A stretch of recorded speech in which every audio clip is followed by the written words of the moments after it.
Ally, welcome to Mea Culpa.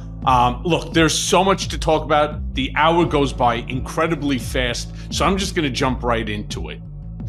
Yesterday, we experienced what one can only describe as a shit show for this joint session of Congress. Now, Trump, during that session, claimed that the new tariffs would protect the soul of our country. What do you think that he meant by that? And you believe tariffs, even if targeted, like what he's doing with Canada, Mexico, and China, can truly serve a moral or a nationalistic purpose in today's global economy? No. I mean, I think he'd like to think that. I think he views tariffs as a way of exerting control over people. And he likes the word. He said it. I love tariffs. Like tariffs are this magical, wonderful thing. And ultimately, of course, Americans are going to be the ones paying the price hikes among many goods, cheap goods and more expensive goods like cars and homes. So that's going to be our problem. And Justin Trudeau said just the other day he feels sorry for us. I mean, that's just sad. I've never heard an ally of the United States say that before. But he said, this is what your government is doing to you. And we don't want this. We want to get along. We are friends. We're allies. We're neighbors. But Donald Trump has chosen to pick a fight with some of our closest allies like Canada and Ukraine and Mexico. And he violated his own agreement, which was the U.S., Canada, Mexico agreement, promising not to institute tariffs and to have a free trade agreement. And he made that deal. And then he said that some idiot made that deal. Well, he was the idiot that made that deal. And now he's breaking his own agreement. So here we are. And I think that we are ultimately going to be the ones that pay the price for his decision to do this. There's absolutely no doubt in my mind. 27 out of 29 top U.S. economists. And these are top U.S. economists. They are not political. They're just economists. And they all turned around and they said that tariffs will have a detrimental effect on the average American, on all Americans. Now, again, that 1/10 or that 1%, they don't care if their Dodge Ram is $80,000, $100,000, or $500,000. They can't spend their money in 100 lifetimes. But Right. no matter how many times people have told this to Trump, he doesn't listen. He doesn't acknowledge that tariffs ultimately get passed down. The expense gets passed down to the consumer, that it does not get borne by the country that is being tariffed. Including in the speech last night, Trump went on and he said the tariffs would cause little disturbance to the economy. Now, with the stock market as a result of the comments that he's making and the actions that he is doing, went into a free fall as a result. So my question to you is, how realistic is this claim? How will these policies impact middle class and lower middle class families in both the short and the long term? Yeah. Well, like you said, it's not going to impact the 1%. It's not going to impact Donald Trump. So he doesn't care. He said, oh, you're going to have some temporary inconvenience. Well, it's not for him. It's for everybody else that's going to deal with the temporary inconvenience, which is actually a serious inconvenience. And it's increased the price of goods. Like people are living paycheck to paycheck. He's never experienced that. And he doesn't care. But ultimately, this is what Trump supporters voted for because they knew he was going to do this. He said he was going to do it. And they could complain about high prices under Joe Biden all they wanted. And then here Donald Trump is raising them even more and they're making excuses for him. It's like, I don't really understand the logic behind that. But like you said, the economy is just crashing more than we've ever seen Joe Biden left office with a record high economy and record high stock market. And currently, the Dow Jones has dropped 650 points, and the S&P 500 is down. I think it's 1.5%. So that's people's 401ks, their retirement accounts, investment accounts. And it's all because of Donald Trump. But like I said, he doesn't care. No, the thing is 650, that was in one day. Let's not forget Right. the day before was One 700 day points. since, The day before yep. that was even more. I mean, we're talking about $5 trillion in the last 10 or 12 days lost in the market. I want people to think about that number for a second. $5 trillion. When Biden left, as you said, we were at an all-time high. In fact, it remained in that same area, up or down, during the last, say, 45 days of this Trump administration. But once he announced these tariffs, everything went into a free fall. Now, Mm-hmm. you bring up a really important point, which is the people who voted for Trump based off of whether it was tariffs, whether it was his three famous words this time around, which is gasoline and groceries. He went on, and as I said before, making these assertions that tariffs protect American interests. He talked about how that will bring manufacturing back to America. As if you can go into like a Walmart or a Costco and buy an inflatable manufacturing facility, right? Just, pump up for the next, 6 months and you'll have an inflatable manufacturing facility. These facilities take years to build, not days, not months, but years. And it all sounds really good on paper to these folks. But I want to ask you this, because one of the tariffs that he's imposing, for example, on Canada, is steel and aluminum. He's also imposing tariffs on China, which is where a lot of parts on vehicles come from. There's no doubt in my mind that the United Auto Workers, that unions, are going to take a slap, like a slap heard round the world.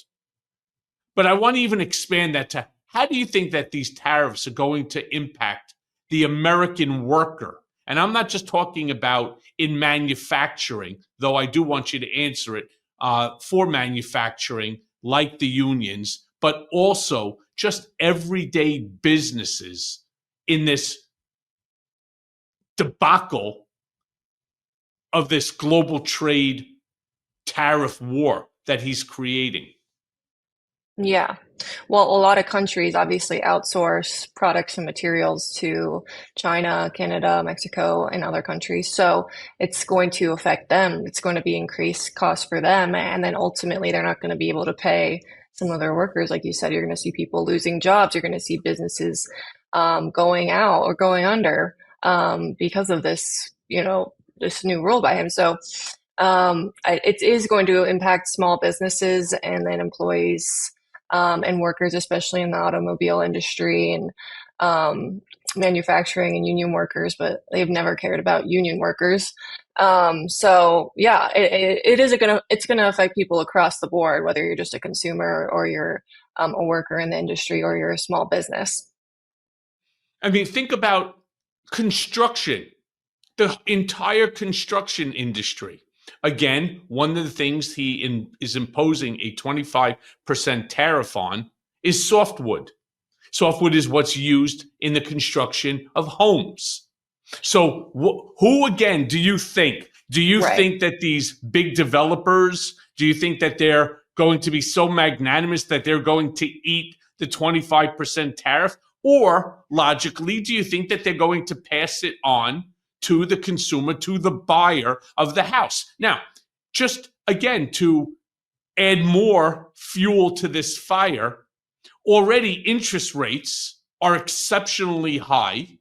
So the cost to buy a house is even going to be increased which means that you would have to take out a higher mortgage, which means that you're going to be paying higher monthly payments in order to fulfill that mortgage obligation, which most people will not be able to do, especially because they're losing their jobs. And if they're not losing their jobs, they're also losing, for example, if you are a part of a union, you're not going to be getting the overtime that you were getting before because nothing is trading, nothing is selling. You know, Ally, I watched the other day on Fox, they had a guy at a dealership, and Hmm. he said this Ford Ram truck has an MSRP of $80,000, but as a result of the tariff, the owner of the dealership raised the price, knowing that they're going to have increased tariffs,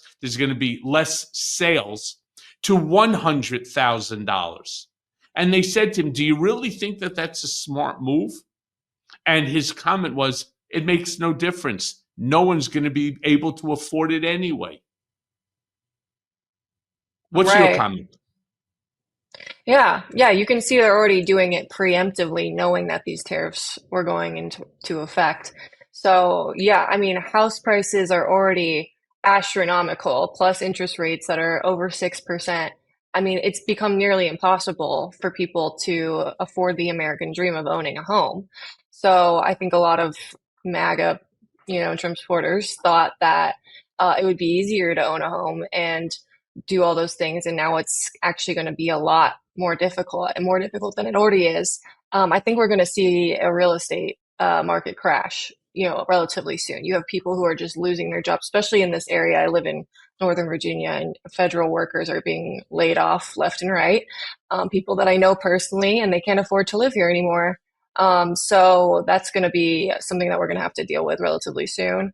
But ultimately, yeah, no, I think this is just a disaster waiting to happen.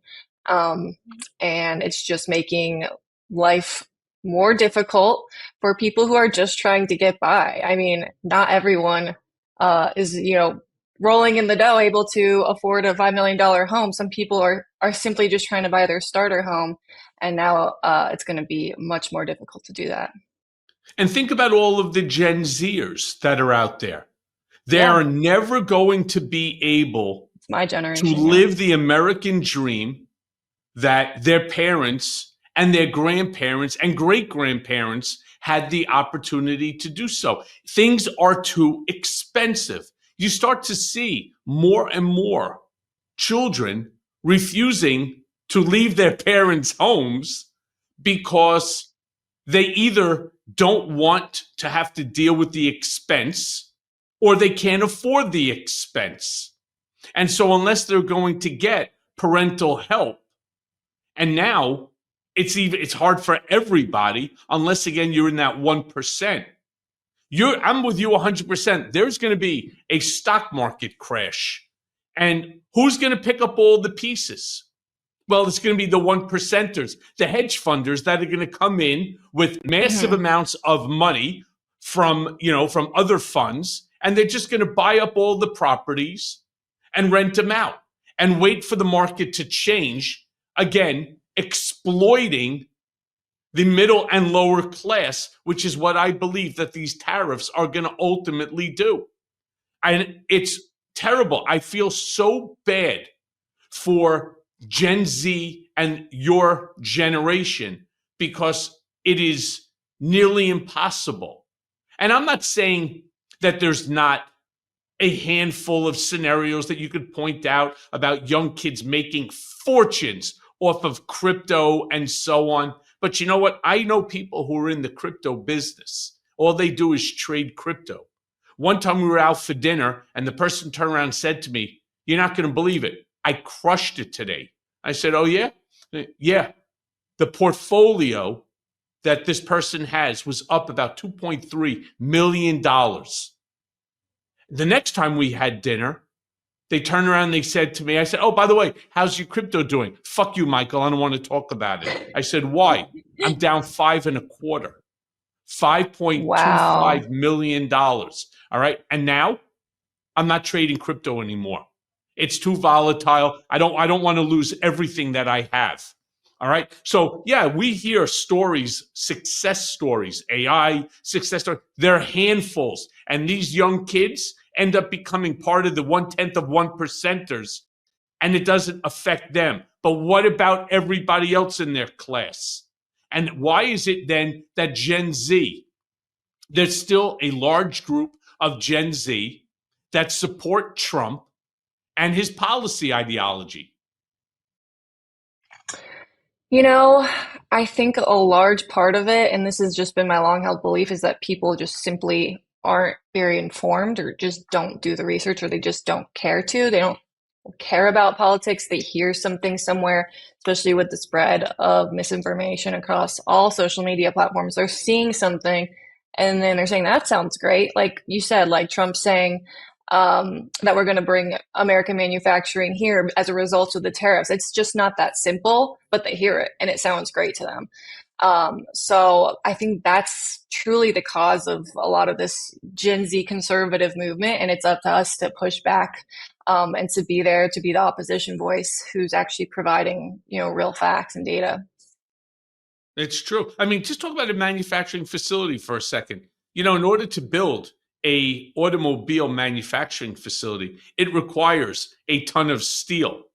This country doesn't produce nearly enough steel for what we already have use for, let alone now to increase it by building several different manufacturing facilities just in the automobile industry. It's why you're right. It sounds great on paper, but in reality, Yeah, it's yeah. just, it's an impossibility. On top of that, during his address yesterday, Trump took direct aim at transgender rights, particularly in the context of sports. How do you think that this rhetoric affects public perception of the transgender community, especially young transgender people just trying to find their place in society? Right. Yep. They're demonizing them. They're creating this group of people saying, we don't understand your lifestyle, your feelings or choices because we don't feel the same way you do. And so we're going to demonize you because we don't understand you. Like you don't have a place in society. Their current outlook is that trans people do not exist. They're mentally ill or they've made it up in their head, and that they shouldn't be allowed to do certain things. They shouldn't be allowed to join the military because it's a mental illness. And I just find the whole thing revolting. Trans people have existed since the beginning of time. They just weren't able to fully express themselves or be out and proud of who they are because of how society was. That's how gay people and lesbian people were as well. It's not that they didn't exist, it's that they were hiding, they were in the closet. And so that's how transgender people have been, and that's how they'll always be. They'll be around. We're not going to ever get to a point where we look back and say that was just like a point in history, which is what they keep saying, is that this is just a sad blip in history. Transgender people will be around, they'll be in our society, and we need to figure out a way to integrate them that's fair and equitable. And it's not excluding transgender high school students from a sport that they love when there's like it's like 1% of the students in high school sports are actually transgender at that age. And so it's just creating a mountain out of a molehill. It's so frustrating because it's become their big talking point. And I think there is a way to have a common sense solution to including transgender children in the sports they love. And then when they get to an age where maybe they're playing college sports or the NCAA wants to regulate, hey, if this male or this male born, sorry, what's the word?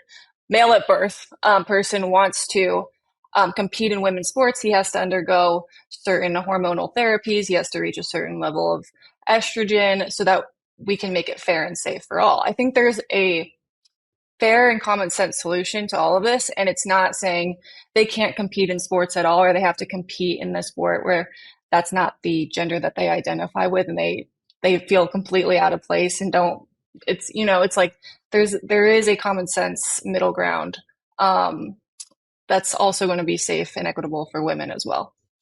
I do have to say though, Trump did a miraculous job last night in demonizing the transgender community. He was masterful in it.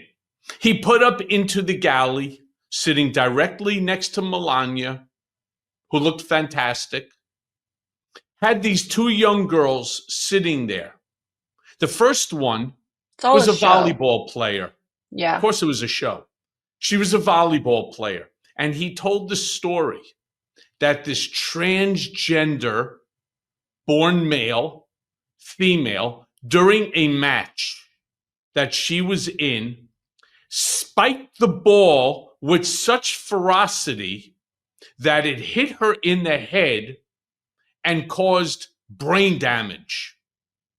Brain damage. And they welcomed her, and the Republicans all cheered as the Democrats sat there stoic, stone-faced, arms crossed. And she got up and she started to wave. This young blonde girl, looking very dazed, that she now suffers brain damage from the force of that volleyball hitting her in the head. Now, I have so many questions. So many questions. I have a hard time imagining that a volleyball, I don't care how hard it's spiked and by who. We're talking about high school. You're not talking about pros against a 4-year-old. You're talking about high schoolers.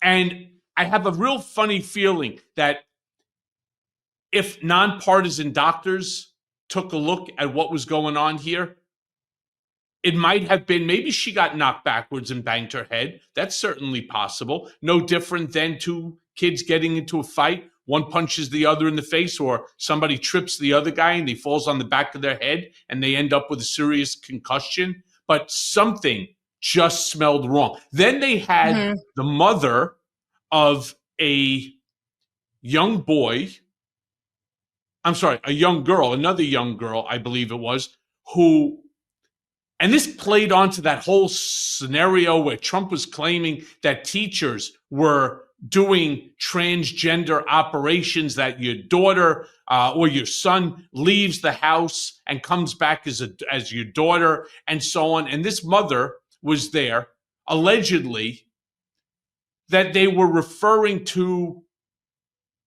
the son as a female in school, that's what the kid wanted, and he is now, with the stroke of a Sharpie, he is going to put an end to all of this. He was masterful in showing real human beings who are being affected by this, but as you said, it is like a piece of sand on the beach. And he's making that one piece of sand the entire beach. Yeah. I mean, like you said, okay, in theory, if a boy, right, he's a high school student under the age of 18, is able to hit a volleyball that hard to injure a girl, he could also do the same to fellow male athletes, right?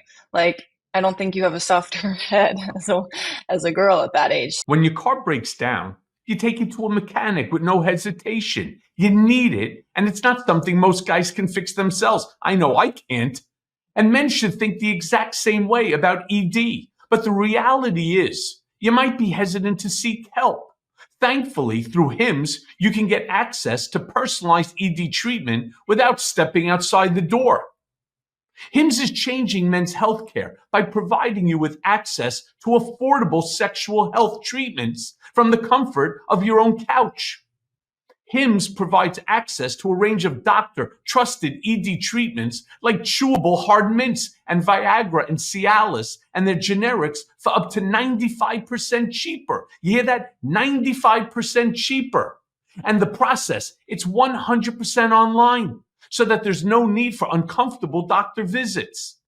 Just answer a series of questions on their site, and a medical provider will determine the right treatment option for you. And if prescribed, your medication ships directly to you for free. No insurance is needed, and one low price covers everything from treatments to ongoing care. And with hundreds of thousands of trusted subscribers, HIMS can help you find the ED option that works best for you. So start your free online visit today at hims.com/Cohen. That's HIMS.com/Cohen for your personalized ED treatment options. Again, that's hims.com/Cohen. And the product mentioned are chewable compound products which are not approved by or verified by safety or effectiveness by the FDA. Prescriptions require an online consultation with a healthcare provider who will determine if appropriate. Restrictions apply. See website for details and important safety information. Subscription required. Price varies based on product and subscription plan. I think it's just an unfortunate accident, if you really think about it. And then, yeah, in the other instance, I mean, first of all, it's just nonsensical to think that teachers are performing gender reassignment surgeries in school. I mean, I can't even begin to talk about it, but this is the stuff he does that frightens people. And if they don't know any better, they really genuinely think it's happening. But no, of course, our public schools aren't even funded well enough to have, brand new textbooks and new materials. Of course, they're not performing surgery in school. And I think it actually says a lot about the parents. If your child has to go to school and wants to be referred to as a different pronoun and they are not doing that at home and they're not telling you about it, that's actually a reflection of you as a parent. And it says a lot. It says that they're not comfortable being honest with you. And that's an environment I would never want to create for my kids. I would want them to know that they can be whoever they want to be. And if they feel like there's something wrong or they're not in the right body, they should be able to communicate that to me. And we should all be, in cohesion on this. It's not something they should have to hide. So I think that says more about the parents in this case, obviously, because they're here attending Trump's State of the Union. Yeah. Of course, if they aren't accepting their children. Exactly. Yep. That they certainly have a breakdown in their familial conversation. Now, he goes on, and in attacking the use of pronouns and DEI, diversity, equity, and inclusion programs, Trump, while talking about it, is basically, again, appealing to his base. And he has created a base that is concerned about cultural changes. Now, Trump seems, again, to be doing this a lot. And my question to you is, what do you think of the long-term implications of dismantling DEI initiatives on both the corporate and educational institutions? Well, I think it's negative, first of all, and I think they've spun this to be something that is oppressive to white people, right? Or white men in particular. That, they're going to be selecting this person over you because they are a minority and you're not. When in reality, DEI is about making sure that things are not, or like your gender and your race are not actually available to employers when they are making those hiring decisions. So I know many private companies have DEI programs. My mom's company does. They haven't had any problems with it, but now, of course, this has been another talking point, something to demonize. It's another three-letter acronym. This used to be CRT, and before that it was BLM, and before that it was political correctness. It's just the next thing that they've jumped onto. And it's another scapegoat and something to scare people with.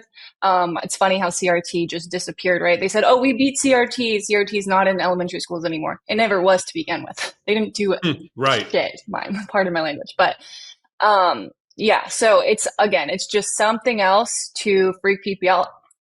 And mind you, CRT played a humongous role in an election that I worked on in 2021 in Virginia. It was one of the leading factors in why people voted for Glenn Youngkin as the governor of Virginia. And so we still have him as the governor. Now we have an election this year and it's going to be DEI instead of CRT. So it's just the same playbook over and over again. And normal Americans can see right through it.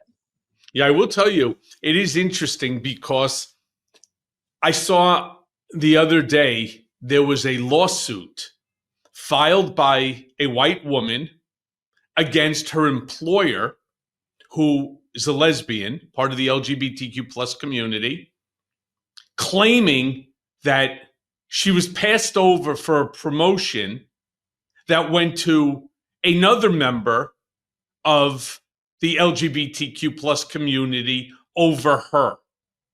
And she claims it has nothing to do with merit, but rather because she's a straight white woman. And that lawsuit now has legs as a direct result of what Trump has created here. That Right. you have every right within which to protect your rights as a white heterosexual woman or male for that matter. And I believe that you're going to start seeing whole law firms literally rising up and putting out advertisements. Hey, if you think that you were passed over for somebody else because of your race, Right. religion, creed, color, sexual orientation, hey, give us a call. Because nothing like having a negligence lawyer or 10 million of them in this country. Yeah, yeah, you're going to see companies just being bombarded with litigation over these claims. And so now we're monitoring the hiring practices of millions of companies throughout the US.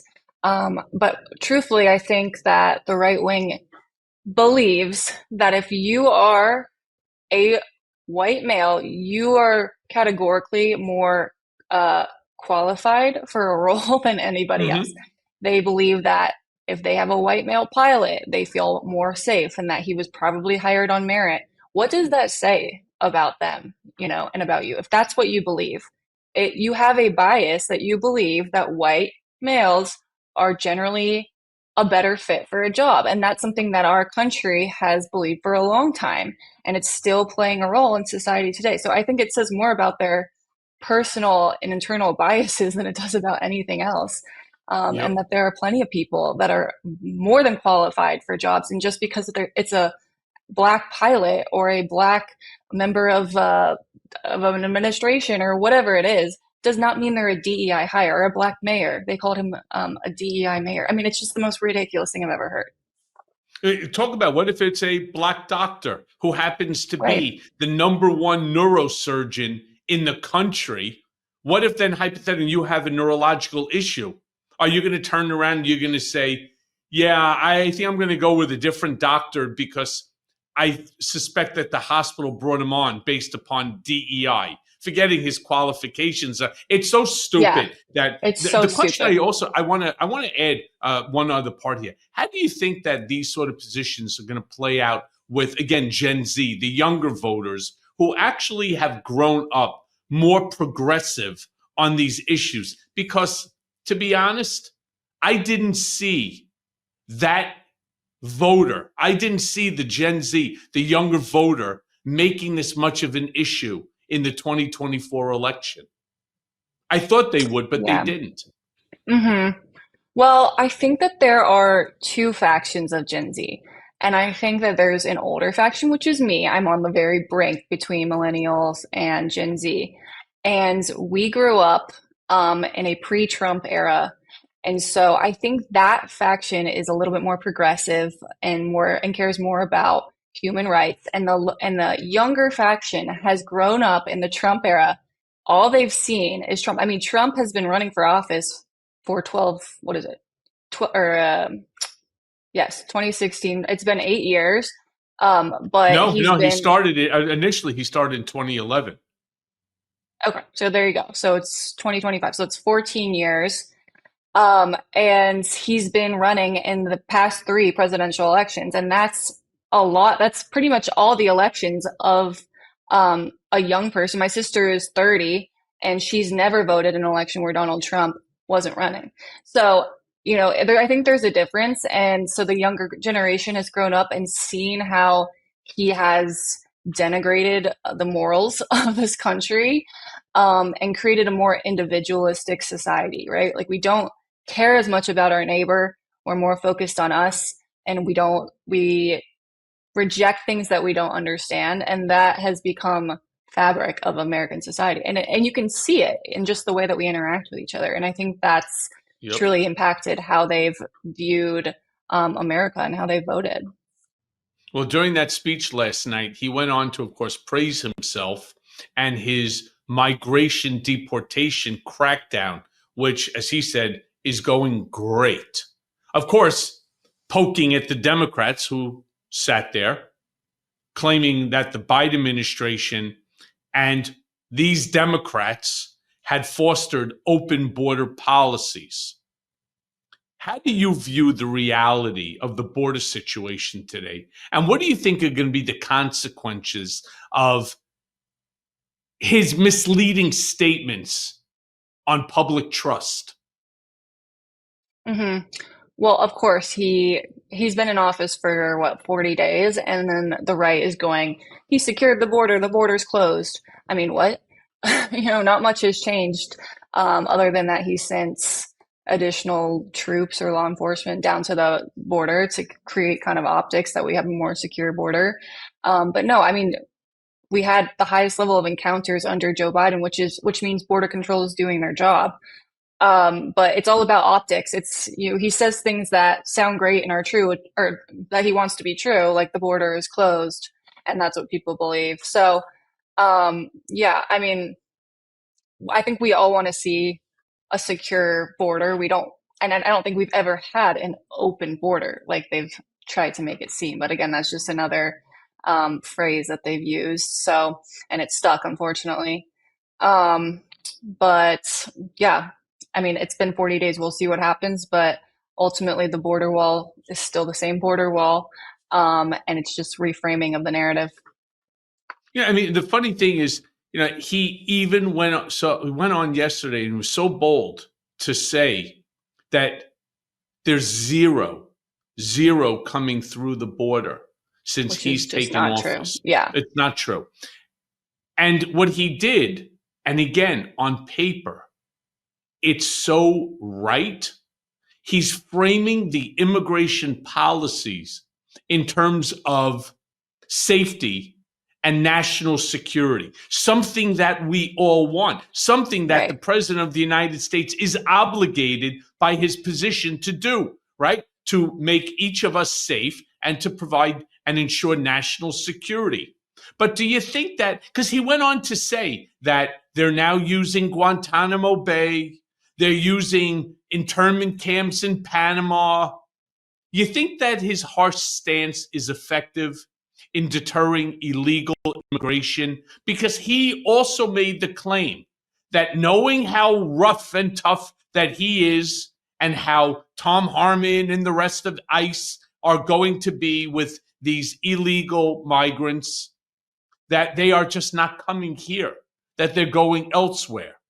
Or let me ask you this, do you think that it's effective in deterring this illegal immigration, or do you think that it just perpetuates a toxic narrative about migrants? I think probably both. I think he's created this other group that people should be afraid of. Again, this is what Republicans are good at, creating the other group, the transgender group, the illegal migrant group, or just migrant group, because he's essentially put an end to legal migration at the moment as well. So I think that, yeah, maybe it has deterred people from wanting to cross the border. I mean, personally, I wouldn't even want to come to this country right now. I think a lot of people are looking at other places to go because it feels like we're being held hostage by our government in many ways. But I also think it's left people out to dry. People that are seeking asylum and have legitimate reasons for wanting to come to the U.S. or people that are here who are working on a green card or a visa and have families here or are married here, have children here, and now they're being separated from their families. It's created a really toxic culture around all of it. And it's people have lost, I mean, Republicans have lost morality along the way. And they're viewing this group of migrants as the cause for all of their problems and that they're the reason why they can't get certain jobs. Well, guess what? Now you're losing your jobs because of the Trump administration, and prices are higher not because of illegal immigrants, but because of the Trump administration. So they've done a Right. really good job at assuming this extremely toxic narrative and really toxic attitude towards migrants in general. And mind you, we are all descendants of migrants. Unless you're a Native American, your family came here at some point. And that's what America is all about. That's why we're so great, is because we encourage it's a melting pot. We encourage different ideas and people of different cultures and backgrounds, but that's not what Republicans want. Obviously, they want a monolithic group of white Americans and Christian Americans, and anything other than that is scary to them. Yeah, it's very, very true. I mean, then he went on to talk about his proposed tax and spending bill, which is aimed to overhaul the system with a focus on corporations and high income earners. How likely do you think of these changes to address the growing income inequality that we have in this country? And what do you think that the impact could be on social services? Yeah, I mean, they've made it clear that they want to gut Social Security, Medicaid, and Medicare, and they view people in those systems as leeches, or people who are receiving government handouts. Mind you, Elon Musk paid zero federal taxes for Tesla last year, although making billions of dollars in revenue. So we're not the ones that are leeching. Elderly Americans are not the ones who are leeching. It is the billionaire class who's leeching, who are using tax loopholes to evade paying their fair share of taxes. And I just think it's sad what they're trying to do, and it's not fair.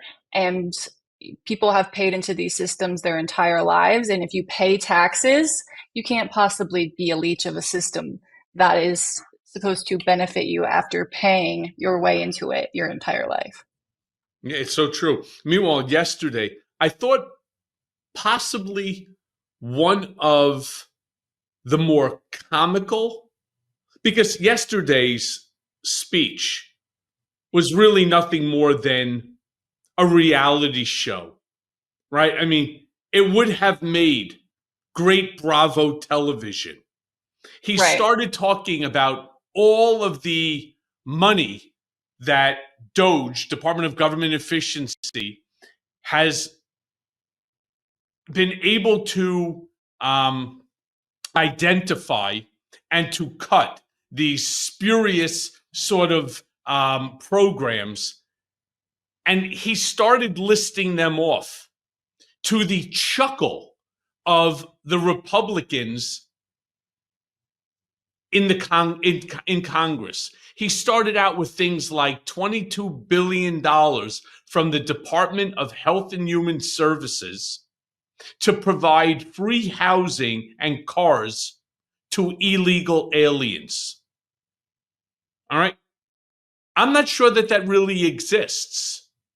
And I would really personally like to see that program. Mm-hmm. Identify it other than just talking about it is the point I'm trying to make. But they don't do that.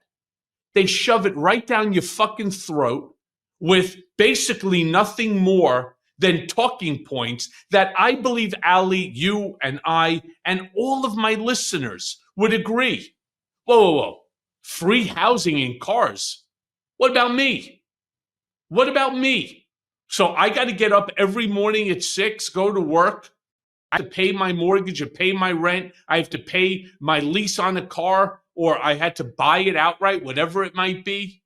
They're getting free housing and free cars.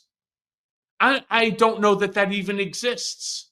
He then goes on and he listed another whole slew of dubious foreign aid grants, again, to the chuckle of the GOP. $45 million for diversity, equity, and inclusion scholarships in Burma. $8 million for LGBTQI programs in Lesotho. He goes on to say, which no one has even heard of. To be honest, I don't even know where that is either. You know what Lesotho is? No, me neither. And $40 million to improve the social and economic inclusion of sedentary migrants. Something, again, that I don't know where they're even getting this from. It goes on and on. He then went on. And again, people were laughing. It was a wonderful performance if you were going to the comedy cafe. But he then goes on and he continues to repeat, even though it's been debunked, one, the amount of money that the United States has given to Ukraine. He, of course, over exaggerates that by 300%. He also talks about Social Security, that 100-year-old people are receiving Social Security, like 13 million of them, and 13 million of the age of 110 to 119, and then another millions or so, 119 to 129. He even brought it up that there's individuals, one or two, over the age of 360 years who are receiving Social Security. But don't worry, we are going to find these people and we are going to get that money back and hold them accountable. I'm going to make a prediction here, right here on my Mea Culpa podcast, that there are no people identified and that nobody gets held accountable. What was your thoughts during that comedy show? Yeah, no, it's exactly how you described it. He's entertaining, right? Like he makes everything funny or a joke. And I'm like, he would be a great stand-up artist, but he's not a great president. And like these are serious matters.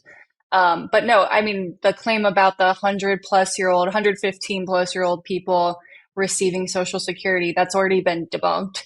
Every now and then, we're reminded of those many healthy resolutions that we've made over the years, like to lose weight, to exercise more, to eat better. But a goal without a plan, well, it's a plan that's destined to fail. Prolon's 5-day program, it gives you the tools to put your health goals into action with a science-backed plan that makes it easy to stay focused and to achieve real results.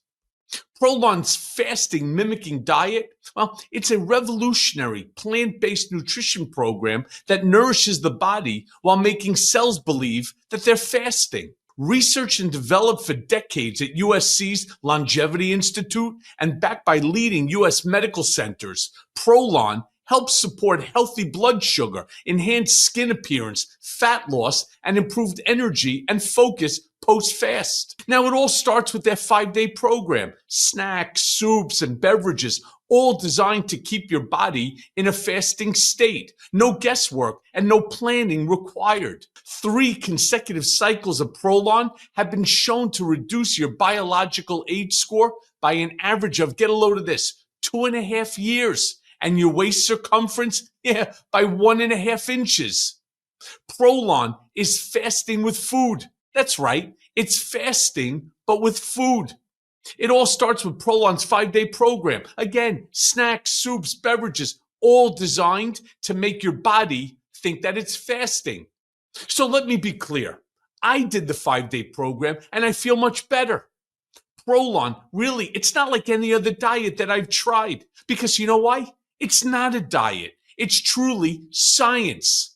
I mean, it was convenient. They sent me everything that I needed all in one box. To help you kickstart a health plan that truly works, Prolon is offering Mea Culpa with Michael Cohen listeners 15% off. You hear that? 15% off site-wide, plus a $40 bonus gift when you subscribe to their 5-day nutrition program. So go now and visit prolonlife.com/mea culpa. That's PROLONLIFE.com/mea culpa to claim your 15% discount and your bonus gift. That's prolonlife.com/mea culpa. Go there now. It is true that there are a lot of people who are still in the system who haven't had their deaths marked necessarily, but these people aren't receiving payments. And that's something that has been investigated and debunked. So they're lying about that, first of all.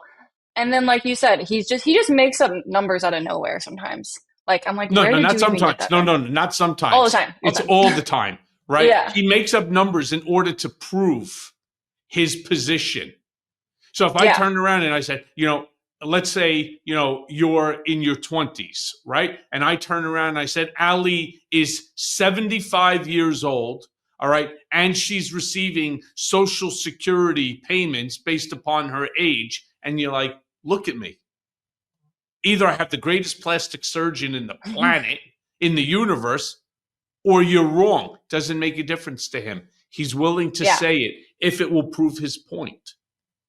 Totally. He makes like grand, broad statements, and then he just straight up lies, and people hear it, and it sounds good to them, so it makes sense. But if you actually do the research or just simply look up a fact check, you'll see that, yeah, he lied Okay, about Ukraine. right. But okay, here's what we know, that the American people are misinformed, grossly misinformed. 100%. Even the young Gen Zers that are in college, they do not do research in order to debunk anything that Trump is saying. They just don't do it. They will go to TikTok, they will go to X, they will go to Substack, they will go wherever the hell that they go for their information, and they accept it for what it is. What do we do as Democrats to change Yeah. this lazy ideology of fact checking? Because one thing for certain, this administration, and I'm not just referring to Trump, I'm referring to the entire cabinet, they either continue to promote these falsities or they create them themselves. What do we do to change that narrative? Yeah. Well, it's up to each of us individually to put out facts into the ether, into the universe, whether that's on Twitter, it's on TikTok, it's on Instagram, it's on YouTube, it's on Substack. I'm on all the platforms. And what I do on TikTok is fact check in a way that's digestible for people to understand. And if they see it across their timeline, then that's someone who that might not have seen, like, might not have known that information otherwise. They might have watched a speech and said, that sounds great. And then they see this information, they're like, wait, really? And then maybe they go look it up after. I don't know. But it is up to us because these lies will permeate. People will see something on the internet, and then it starts getting served up to them over and over until it backs up this line of thinking that they already have. So it literally is up to us to continue to put truth out there, and to change people's minds. And it is tough. It is really tough. We're dealing with a really toxic environment, especially on Twitter, of censoring. And even Elon Musk is one of the biggest distributors of misinformation. And he got community noted the other day on his own platform. But he doesn't care because he's reinforcing the narratives about certain things, just sharing them, certain stats that are just completely not wrong. I think he shared, what did he share? It was something, about how American banks aren't allowed to operate in Canada. And that was immediately fact checked because it's just not true. And Justin Trudeau had to fact check him personally. So But see, this is the problem, though. See, Justin Trudeau will do the fact checking because he's got yeah, 100 people working for him. I'm talking about the Gen Z kid who, even if he hears Michael Cohen, even if he hears Ally Sammarco, even if he hears Norm Eisen, Jamie Raskin, Harry Litman, doesn't make a difference. They're hearing from Trump. They're right. hearing from Elon Musk, the richest guy in the world, turning around and saying, whoa, are you really saying that US banks cannot have branches and work in Canada? Fuck Canada. And as far as I'm concerned, let's impose the tariffs on them. Their entire mindset becomes vitriolic, combative, and so on, all off of misinformation. I just don't know what anybody can do within which to put out enough legitimate information to debunk the fire hose of misinformation Hmm. that is coming out of the GOP and this administration. Yeah. Well, that has been our problem for so long. And that's why I think Donald Trump got reelected because he spews so much nonsense every day. He says ridiculous things every day and he makes it entertaining. And so people tune in and they want to look at his tweets and his true social posts and they want to watch his speeches because they're funny, but they're absorbing that information. And like I said, I think with Gen Z, it's just about maximum output of the it's like I mean, for people like me, that's what I have to do and that's what I'm going to do every day. Right now we don't have a leader in the party. Like we really don't. We have a DNC chair who just got elected. We have Speaker of the House, Hakeem Jeffries, but we don't have someone who's at that level of Donald Trump who's out there every day. We had that during the election, but we don't have it anymore. And so it really is just about us who are at the base of the Democratic Party, who have a lot of followers, to do that. And so what I've been doing recently is just like on Twitter, if I see a post from a lot of like a right wing person, and I have a feed that's just right wing people, and it's wrong or it's misinformation, I respond to it and I correct them because I'm like, if someone sees their post, and this is how I used to be as a former Republican, I would see it and I would look at the replies, and if no one was correcting them, I'm like, okay, they must be right. And so I'm like, I'm going to be that person who's correcting them and I'm going to be that voice of opposition so they can look and see, oh, maybe that isn't true. And it's just little things like that. I think if we're all doing that, we can push back on the narrative and the lies. But it is really tough. It is tough. Yeah. Well, look, like as I said to you, the hour goes by quick. I have one last question for you. Yeah. One of the most notable aspects of his speech last night was his promise to repeal the Chips and Science Act. And what nobody started talking about, not when he said it, not after he said it, the Chips and Science Act is a bipartisan law. It was done bipartisan. Why do you think that he's pushing against what has continuously has been seen as a victory for American innovation and competitiveness, which, by the way, happens to be what this administration is promoting? Why repeal it? Why not just maybe tweak it and put your name onto it? Well, I'm sure he probably doesn't even know what's in it, to be honest. He probably has heard the name on cable news and he knows what Joe Biden got credit for it. And that's something he cannot stand, which is other people getting credit for things. And so his legacy is going to be to undo everything that Joe Biden did before him. And that's why he's been promising to repeal Obamacare for years, is because Obama's name is attached to it.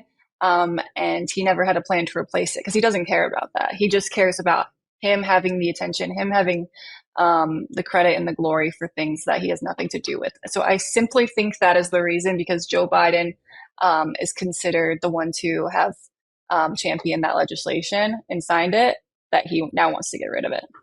Well, he certainly was denigrating to Biden and the Biden administration on every opportunity. In fact, yeah, he can't help himself. Anybody that was watching it, and that was being watched around the world, I'm with you. They saw it as comedy. They enjoyed it, all 100 minutes of it, the longest ever in history, 100-minute joint session of Congress speech by the president, of which got a lot of entertaining clips. There were moments, and many of them, where it was like a comedy show. And I'm curious to see how the ratings were, because I know that's all that Trump cares about. Exactly. What was the ratings? How many people watched it, and so on. Well, elect a clown and you get a circus. So there you go, Ally. Great to see you. I'll see you on TikTok and Substack and everywhere else that you have. You want to remind my listeners where you're at? Yeah. So on Twitter, I'm at Ally, ALLY _Sammarco, SAMMARCO. And then on Instagram, I'm Ally Sammarco Politics. And Substack, I have a newsletter that goes out every single day. It's free and it's called Today's American News. So just go to today'samericannews.com. And thank you guys. Thank you, Michael, for having me. Thank you, Ally. I'll see you soon.